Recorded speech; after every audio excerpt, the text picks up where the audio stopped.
Hi, what's up, everybody? This is Some Gamer Chick, and I started reading book 5 of the Duskwalker Bride books. And when I said I wasn't looking forward to reading the next books in the series, yeah, I was dead on with that. There are some things in this book that make me go, ugh, and some things that just make me go, what the fuck? And just things that don't make sense. So the books start like in book 3, you meet two characters that are Duskwalker twins. They're always together, they're always playing, they're super playful and childlike, and they're always together. And book 4, you see a bit more of them, and they get their names from the Duskwalker from book 4. He essentially says when the elf in that one asks him how'd you come up with those names, he admits that they're the names that their mother gave to the twins. And book 5 starts out, the twins are running through the Vale. They're being chased by a ton of demons, and the witch owl, Lindaway, she's forced to make a choice of protecting one of the twins and letting the other die. So, very first thing in the book, one of the twins dies. Sends the remaining twin, Ingram, into a painful arc where all he wants is to avenge his brother. He wants to kill the Demon King, avenge his brother, and bring his brother back.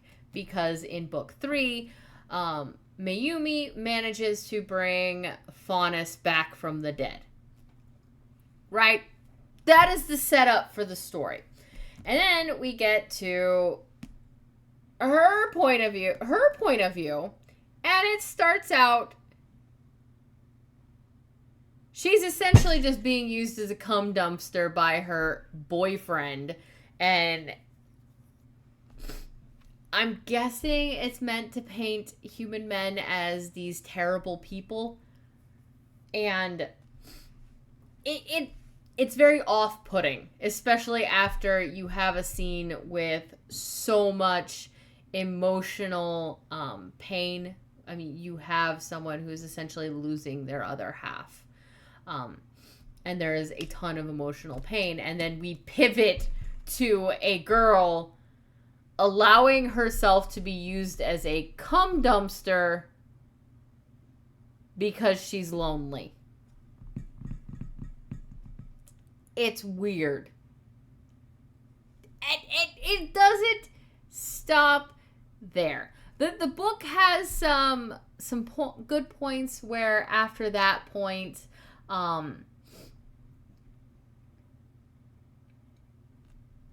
Ingram shows up at the Demon Slayer stronghold that Emery is a demon slayer at, and he knocks on the door because he wants to kill the Demon King. And Lindaway tells him, well, you can't do that. You're all by yourself.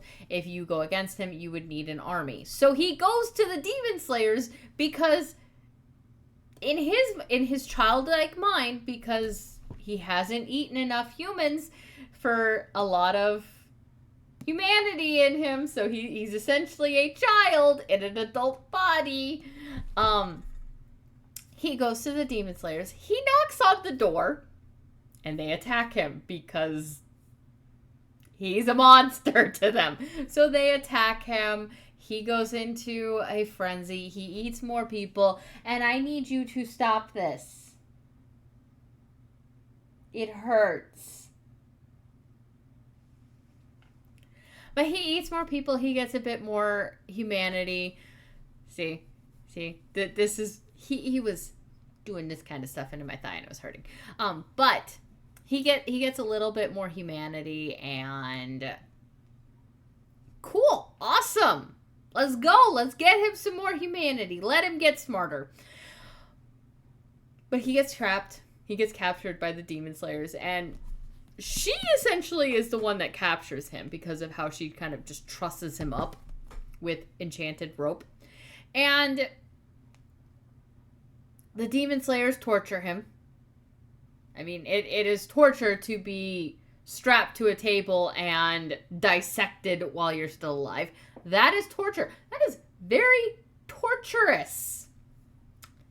And she's forced to watch. So, I mean, it's kind of torture for her because she's the one that captured him, and she is being forced to watch him be tortured and dissected alive. So, at that point, someone would have two paths that they can go down. They can go down the I am now desensitized to this, or this is wrong and I will not abide by it. She goes down the right path. She goes down the this is wrong, I will not abide by it. And she helps free Ingram, right? They get free. There is a point where he kind of goes apeshit and tries to eat her. She trusses him up again. And he's bent back to where he's just like this. He's all bent back. He can't do anything. Well, if you remember, if you've read the Duskwalker Bride books, or if you've at least read the first one, you will know that Duskwalkers don't keep their dicks on the outside. They're on the inside of them, and then when they're horny, they come out.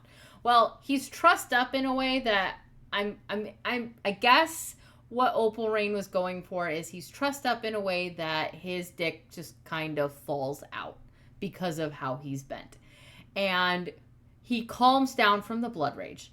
And he starts going, it hurts, it hurts, it hurts. Because his dick needs to be moist. And then being against the hard ground, it's very sensitive. It hurts him.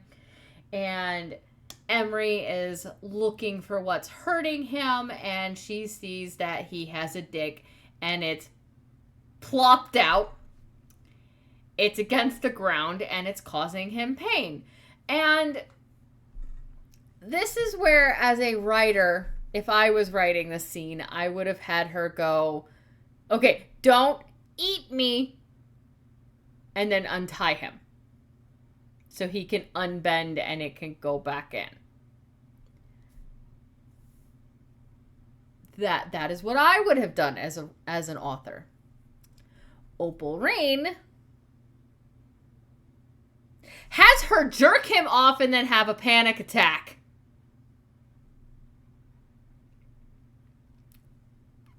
The fuck? Like, seriously, what the fuck was that? And I'm sitting there reading that scene going, huh? Excuse me? There was a better way that she could have done that. Like, just untruss him. Let it go back in naturally. And then when he goes, what the fuck was that came out of me? I didn't even know I had that. Then Emery can explain, that is your penis.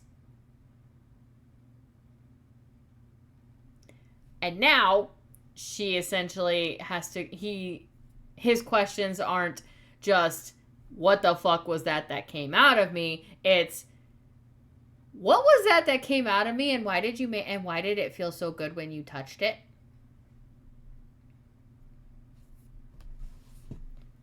He does not have enough humanity in him to have the mind of an adult. He has the mind of a child. He is written, the way he is written, the way that he speaks in this book is like that of a curious child exploring the world. That is how he is written. And this first scene that is supposed to be erotic and smutty and sensual. It is essentially an adult taking advantage of a child. It is fucking weird. Like, the fuck was that? And it doesn't get better because throughout their entire journey, because Linda Way comes in, she calms down the woman that just basically molested her child. She calms her down and then goes, well, okay, you guys need to go and talk to the Duskwalkers in the Vale. They know more about what's going on. Go talk to them. So through this entire journey where Ingram and Emery are traveling from the Demon Slayer stronghold to the Vale where Orpheus, Magnar, and Faunus are all living with their brides. It's supposed to be a journey of connection and the healing of emotional scars and two people coming together, growing closer, all of that. That is what this journey is supposed to be. And it is just the ick factor from the fact that Emery is teaching him about what sex is and what a pussy is and what all of this stuff is.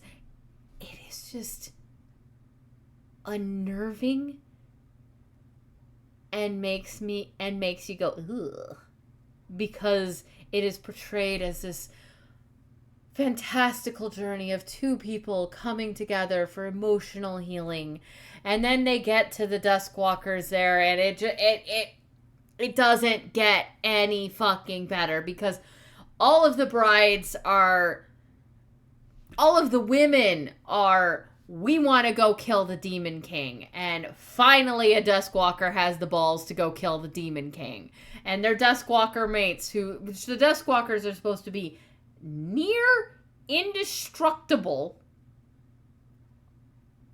like faster, stronger, better than demons.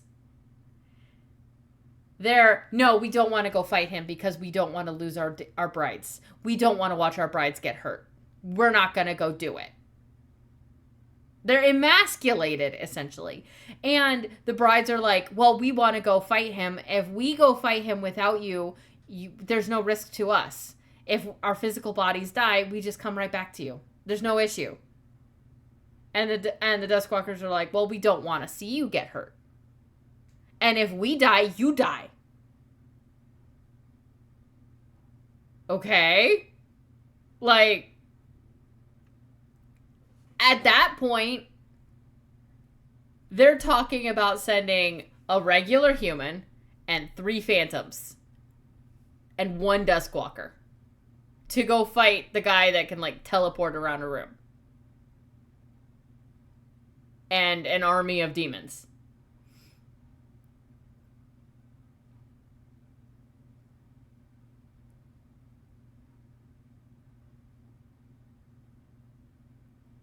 That's their plan. And then Lindaway comes in with the little sunstone thing that Raywin, the little elf chick, snotty little bitch, she made in the 4th book. And it's, okay, well, we need to get this. We can use this against Jabez. Okay. Well, the Phantoms just need to get Emery there because Emery's a human. And apparently she's not going to be, like, she'll be affected by the Sunstone, but it won't be in the way that the Phantoms and the Duskwalkers will be affected in. Like, the resonance from it tries to, like, separate the soul from the body or some weird shit like that. So, the whole plan for this is basically send Emery to her death. Because Lindaway doesn't want to send the other Phantoms to deal with the stone because she doesn't know if the stone will completely destroy them and then destroy her sons. And she's traumatized by the fact that one of her sons killed one of her sons and now she's lost another son and she doesn't want to risk any of the others. And all of the other Duskwalkers are like, well, we don't want to risk our brides, so we're not going to go anyway.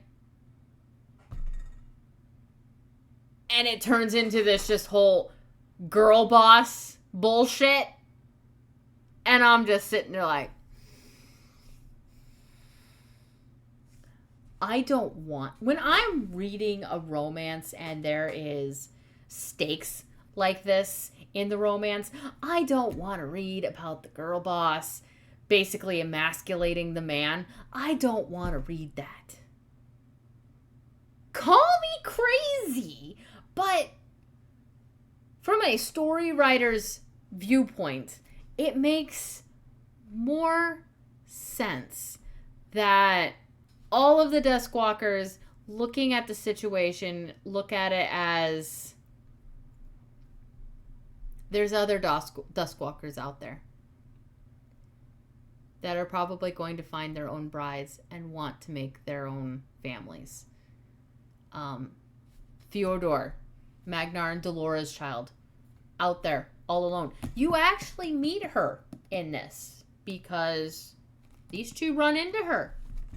She's already, she doesn't have enough humanity to talk, but it's clear that the first human she ate was a female. And it's also made extremely clear that she doesn't want to hurt people. She wants a companion. And you would think that Magnar and Delora, knowing that their child is out there alone,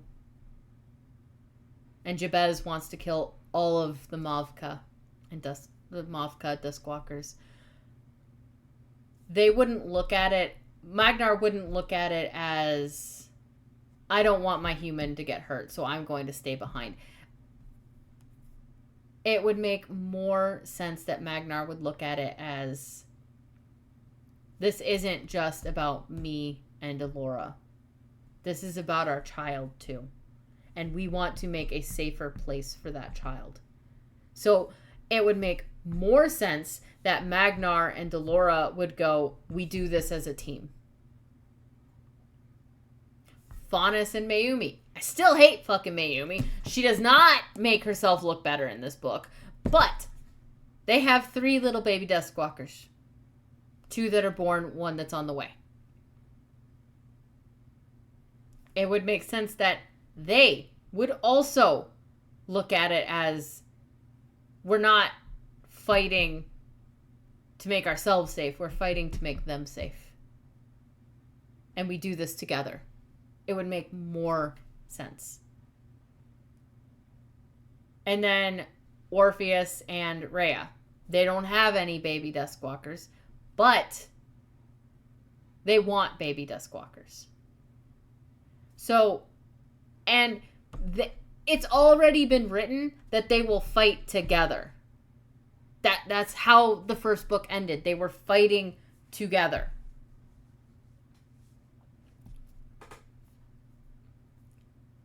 Why aren't they going, we do this together? Emery and Ingram are already on the whole we do this together board, even though she's still a pedophile grooming a child. I'm going to keep reiterating that because that is fucking weird. But having the plot go the way of the men are going to stay home and twiddle their thumbs, worrying about the women because the women are immortal when the men aren't around, when the men aren't in danger. That makes no sense. There's no stakes to what's going on, except for the fact that Emery or Ingram could die. That's the only stakes.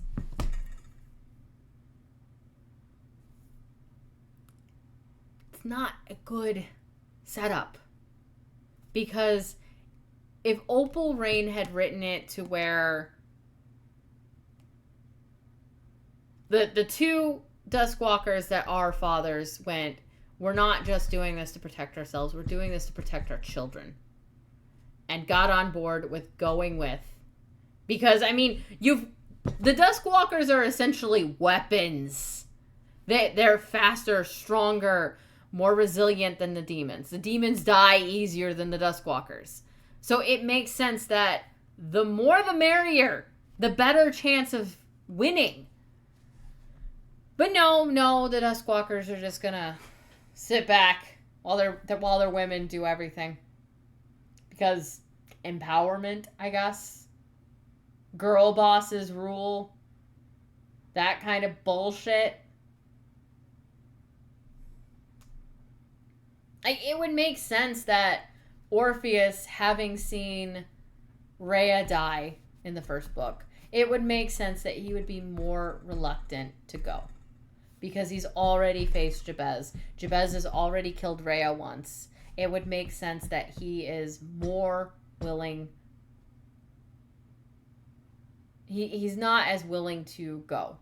He wouldn't want either of them to go.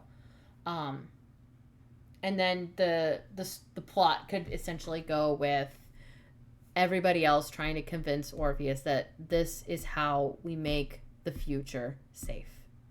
Not just for us, but for our children as well. And all of our other brothers and sisters out there. So, but Opal Rain just goes on with this whole thing, and then Lindaway basically gives Emery the stone and goes, well, you're the only human, so you have the best chance of actually using this thing, and yeah, it'll kill you anyway, but if you die, Ingram's not gonna die, and I can't see my son die. Yeah, so, I mean, cool, the pedophile's getting sacrificed, but I was reading the backs of the other books, and somehow Elrond, I guess, comes back, and I'm guessing Emery's going to survive. I haven't finished it yet. I'm only... Where am I? I'm only about this far. Like, I have this much left. So, obviously, there's going to be a happy ending. There isn't going to be any, everybody's gonna come out hunky-dory and they're gonna win the day, but not totally, because Jabez survives, because he's the main male character for book 8.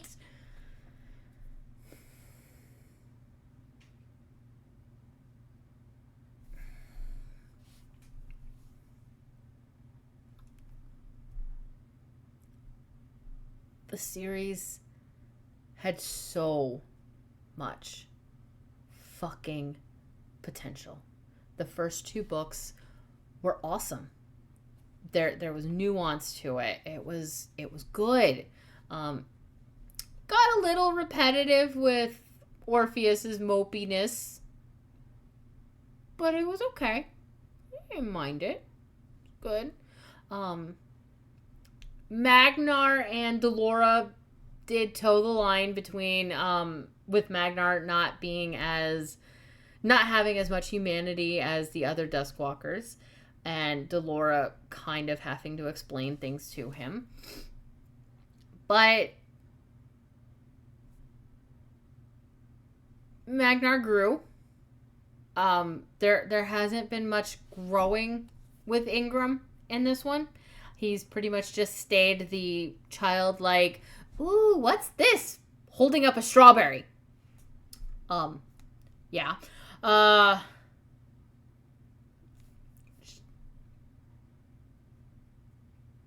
There isn't enough character growth with Ingram and Emery to make the romance work.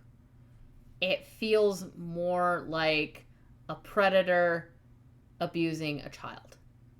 That's what it feels like in this book. It doesn't feel like a romance. It doesn't even feel like dubcon done right. In my own books, there are instances of dubcon in this where I am definitely towing the line of the dubcon,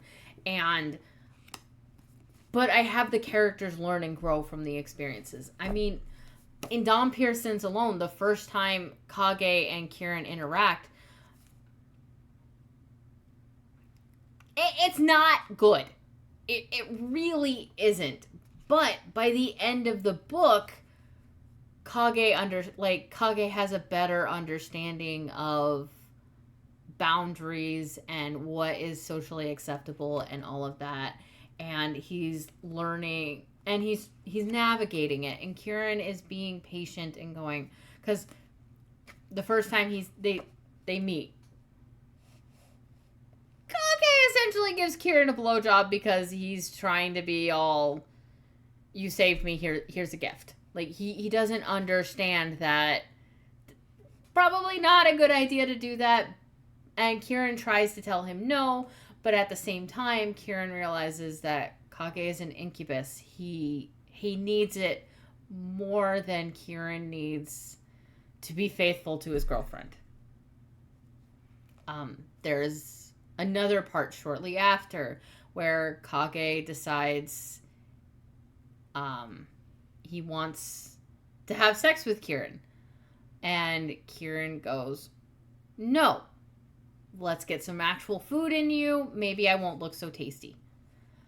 So he stops it. And then later there's another scene in Kieran's truck where Kage initiates sex, actually gets to have sex with Kieran, and Kieran tries to tell him no, but Kage's magic, because he's an incubus, kind of forces the issue, and it doesn't help that at the same time, Kieran is getting angry at his girlfriend. So it happens. But right after, where is the chapter? Okay, where is the chapter? Chapter 11, page 61.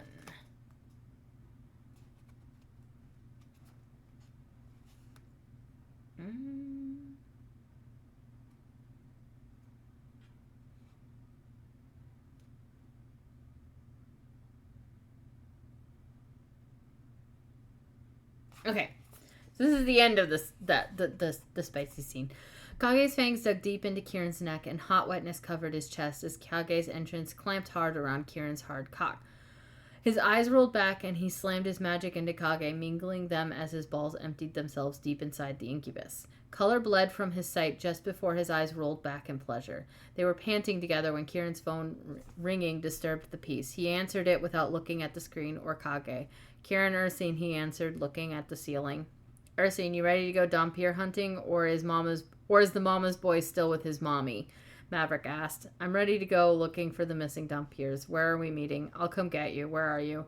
Kieran gave Maverick his address, and they hung up. He looked down at Kage, who was snuggled to his front. When Kage looked up at him, his cheeks had more color, and he looked high. His crimson and silver eyes were hooded as he smiled lazily with post-coital bliss. He moaned and shivered as Kieran pulled from him, slipping his shirt off and getting them cleaned up before grabbing the hoodie he kept in the back seat and putting it on Kage. Kage was light in Kieran's arms as he approached the apartment. He placed Kage in his bed before he hopped into the shower.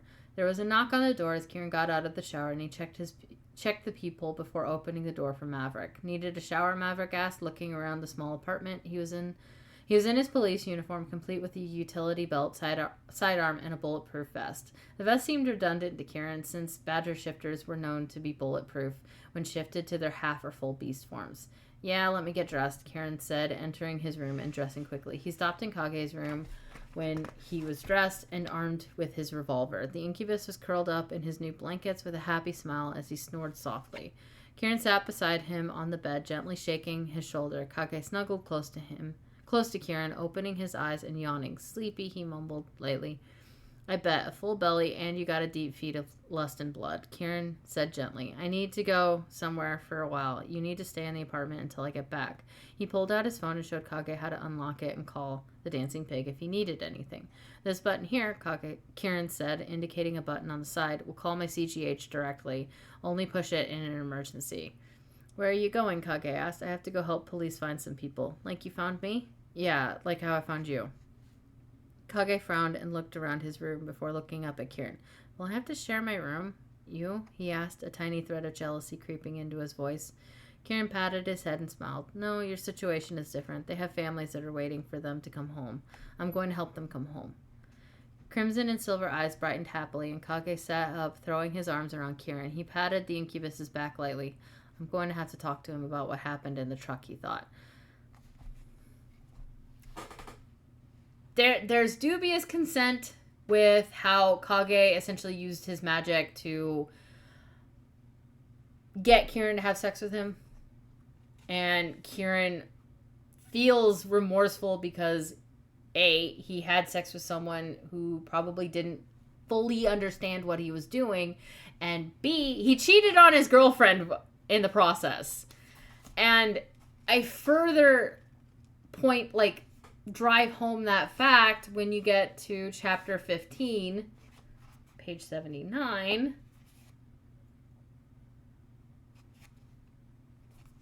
And this is from Kage's point of view. Let him go! The big man's hands gripped Kage's shoulder, pulling him away from Kieran as the power in his voice crashed into him. It battered against him as it tried to compel him, but it felt more like water hitting him. He whimpered at the strange feeling, releasing Kieran's neck. The big hands held him firm as two nurses took Kieran from him. One arm moved in front of Kage, a small cut, weeping blood that smelled like pine forest smelled like a pine forest to Kage. Kage looked at the blood. Wild power that felt similar to Kieran's tingled along his tongue, and he eagerly bit down on the arm. Familiar and different, the blood was comforting as the man pulled Kage into his lap, murmuring soothingly and stroking his hair. He felt tiny but safe in that lap. Better? The man asked, his voice rumbling like thunder. Kage nodded, noticing he could move his cuffed hand more. The feel of the metal was still around his wrist, along with the strange feeling of being locked in a cage. His body ached but felt much better as he curled in on himself. He looked up into the man's sapphire eyes. They didn't change to ruby, and he could feel gentle magic envelop him like a blanket. Soft and fluffy and warm. You fed on Kieran too much, the man said gently. But the man put a finger to his lips. I know, it's comforting for Dompiers to drink blood, but you fed fully on him yesterday, and in the last 3 days he has had very little rest and donated blood to you multiple times. He's strong, but he has his limits, and he's pushed too far past them. Is he okay? Kage asked. He'll be fine with rest and food. Who are you? I'm Oren, Aaron's mate, he answered, gently setting Kage back in the bed and taking Kieran's seat. He looked like an older version of Rand, with glints of silver in the golden blonde of his large beard and braided hair. It was all long, but everything about the man screamed dangerous male. Kage looked down at his lap and touched his own short hair. I'm sorry, he said softly. Oren sighed, leaning back in the chair and crossing one leg over the other. I'd like to say that it's all right, but Kieran is my son, and I've never seen him pass out like that, he said. His voice sounded odd, and he looked off at nothing. It was difficult not to rip you off of him. Kage whimpered and sunk lower into the stiff hospital bed. I won't bite him ever again, Warren chuckled, and it sounded like a rolling thunder. I wouldn't go that far if I were you. Just try not to bite him so much and we're good. I'll let him bite me now, Kage said, perking up slightly. How about you gain some weight and stay clean for more than a week and he can bite you, Warren said, amusement in his voice. It was infectious and Kage felt himself smile. Why does Kieran like Lacey? Kage asked, looking down at his lap and plucking at the white sheet. I've been trying to figure that out since he first brought her to meet Aaron and me, Warren answered. They were both quiet for a time. Kieran should be having this conversation with you, but I think Aaron would agree with me in this instance, Warren mused aloud, giving Kage a conspiratorial smile. What conversation? Kage asked with a frown. When you fed on Kieran, you incited sin in him, Warren said. Incited sin? Yes, it's not illegal exactly, but it is frowned upon. I know you didn't do it maliciously. Your eyes wouldn't be swirled as they are if you had. But it wasn't consensual on Kieran's part. Consensual? Kage stumbled with the word. He felt strange as Oren's magic continued to cradle him. Oren patted Kage's hand lightly with his big one. His skin was coppery like Kage's, but darker, and he concentrated on that difference as he listened to Oren explain. Kieran didn't say yes to your advances. Your magic compelled him to be unfaithful to Lacey. Then you ate that sin. Kage's chest hurt, his heartbeat pulsing pain throughout his body as his eyes burned. It was hard to swallow around the lump in his throat, and his eyes burned as the first hot tear leaked out. It was hard to find the words, and he swallowed and tried again. He doesn't want me? I wouldn't go that far. Since you weren't doing it maliciously, there has to be some level of attraction on his part for it to work. and some level of discontent for Lacey, Oren explained, holding Kage's hand. Is he mad at me? I doubt it. I think he's more mad at himself. Oren chuckled. He also has an interesting conversation with Lacey in his future. Kage frowned in confusion at that. Why? He has to be honest with her and admit what he did, Oren answered. Can't he just keep it a secret? Pretend like it didn't happen? Kage didn't like the idea that he hurt Kieran and wanted to forget about it. Oren looked offended at the suggestion. I did not raise him to run from his mistakes, which brings me to you. Me? Kage asked. You made the right choice when you pressed the emergency button on Kieran's phone, but you acted rashly when you intervened between the two humans, Oren explained. So, there's the dubious consent, but I follow it with the character learning from it. There's another point in the book where Kage asks Kieran to bite him, and Kage basically goes, I don't want you to just bite me, I want you to fuck me as well. And Kieran goes, no, I don't want to do that, just stay with me. So they don't have sex. Kieran bites him, which can be sexual, but it can also be just comforting. So kind of like how Oren gave Kage blood when he pulled Kage off Kieran. He didn't do it. It wasn't done as a sexual thing. It was done as a comfort thing. So, yeah, there's dubious consent. You could say that Kieran and Kage took advantage of each other, but there's also the underlying nuance of them talking through it, learning through it, and becoming better going forward. I'm almost done with this book, and I am not seeing that in this at all. It's all labeled, all of the points where Emery is taking advantage of a child Duskwalker, essentially, because he has the mind of a child. It is framed as them falling in love. And it's fucking weird. It is weird. Throughout this entire series of Kieran and Kage growing closer through 1, 2, 3, and 4 so far, their relationship is messy. They make mistakes with each other. They get angry at each other. They get jealous at each other. And in the beginning, Kieran saves Kage. Kage makes Kieran feel wanted, but then Kieran goes through something very traumatizing. Kieran pulls away, and Kage feels him pull away, so Kage ends up finding comfort in someone else's arms. Kage continues to find comfort in that other person's arms, while Kieran is dealing with his issues. It's messy. It's human. There's even a point at the very end of this where Kieran kind of loses his sense of self, and Kage's not. Well, at the very end of this, Kieran loses his sense of self. Something happens to him. He loses his sense of who he is. And that follows into the 5th book, where it breaks them apart. Spoiler warning, sorry, but it breaks them apart. And you have two people who clung to each other. One because this was the first kindness he'd ever seen, and then the other one, it was because he was feeling unwanted. So they cling to each other. And could it have worked out? Maybe. But also, there's also the branch where it's like it could work out or it could not work out.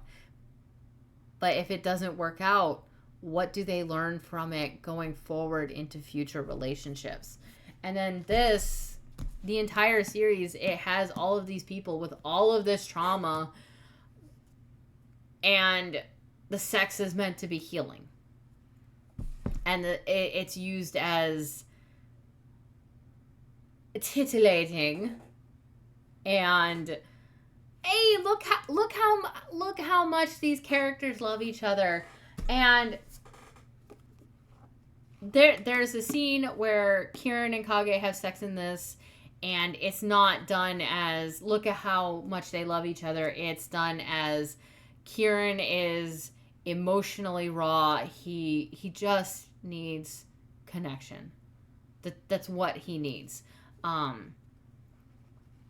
There's a scene where Kage and Morax are together, and Kage wants to feel loved, is essentially what's going on, because he feels kind of Kieran is being pulled in all of these different directions. He's jealous of Amaranth because to protect the were-cheetahs that you meet in this, Kieran essentially goes, okay, if I join their clan and marry Amaranth, they get the protection of all of the werefoxes.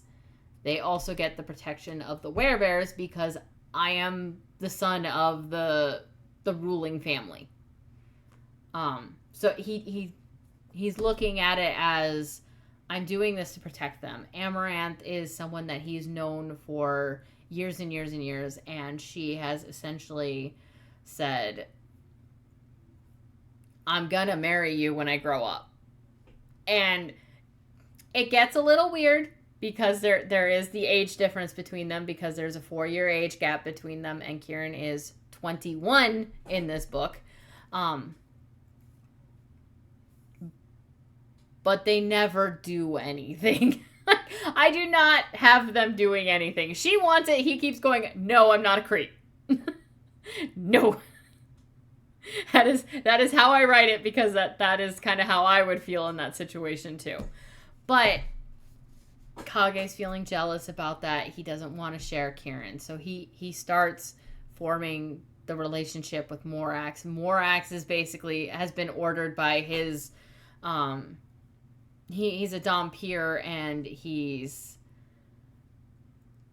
in a kiss, and the leader of that kiss wants him to stay close to Kage because he wants Kieran to draw a card. Like there's this whole card thing going on, and that's why he's going along with Kage, but he also feels something for Kage at the same time, which makes it difficult for him to not do anything with Kage, even though his twin brother is telling him, no, he's dating a monster, let's not fuck the monster's boyfriend. So there's that whole kind of dynamic going on. And I do my best to do it with nuance. There's no nuance in this. There's no, like, there's one moment where she talks about how, wait, did I just take advantage of him? And then it's just swept under the bus. And she keeps doing her thing. And it's fucking weird. It's just fucking weird. Like, in this, there is an instance where Argus and Mira are explaining sex to each other because they're two completely different species. So they have to kind of go, okay, this feels good for me. I'm enjoying this. Oh, we can do it this way. That kind of thing. But they're two adults essentially talking about, okay, I like this. I like when you do this kind of stuff.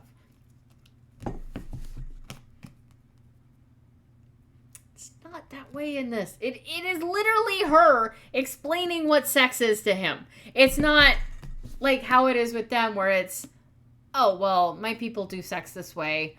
And then her going, well, I'm not going to do that with you, but this is how my people do it. And then them trying it and then figuring out what works for them.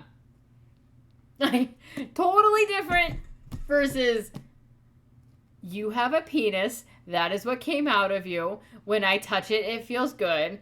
And then I have a pussy. Mine's more inside.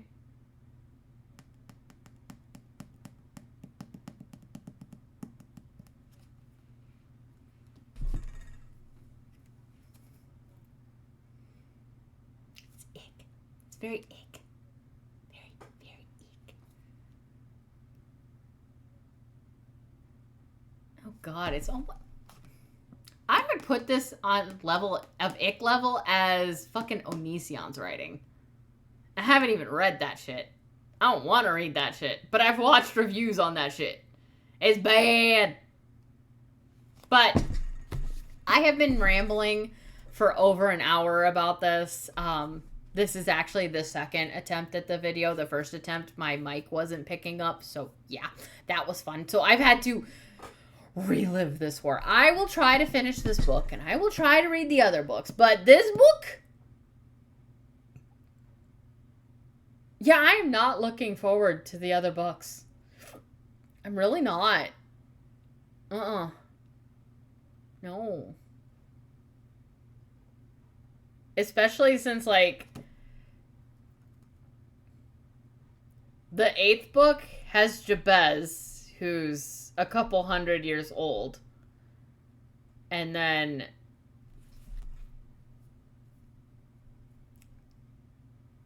Delora and Magnar's child is the main female main character. And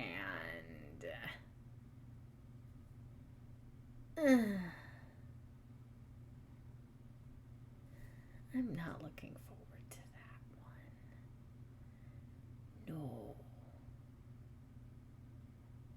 No.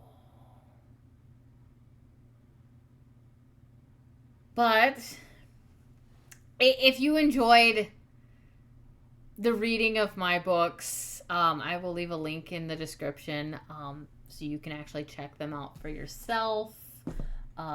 Sorry for spoilers, but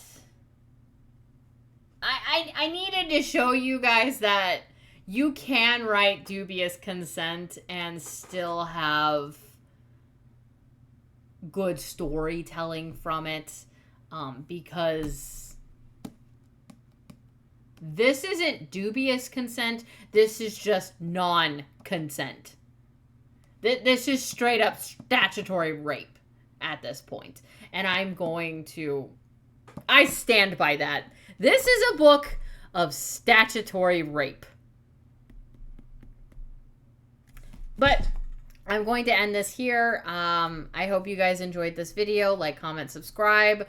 I'll leave a link to my books in the description below.